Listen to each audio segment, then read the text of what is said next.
Ларвицидната дезинсекција на подрачјето на општина Желино ќе се врши вечерва и утре вечер во периодот од 21 до 3 часот. Целта е, како што стои во соопштението од Центарот за јавно здравје Тетово, да се намали бројот на комарците. Прскањето ќе се врши од земја со апарат за улава ладно замаглување. Ќе бидат опфатени зелените површини, населените места и депониите на подрачјето на општина Желино. Од општина Јегуновце пак информираат дека првото прскање против комарци годинава ќе започне вечерва во 21 часот и ќе трае до 4 часот утре изутрина.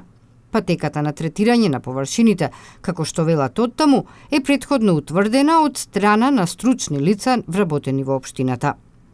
Во посочените термини на превентивната дезинсекција на пчеларите и пчелните задруги на подрачјето на општините Желино и Јегуновце им се препорачува да преземат соодветни мерки за заштита на пчелите. Доколку временските услови не се погодни, дезинсекцијата ќе биде одложена за следниот поволен ден.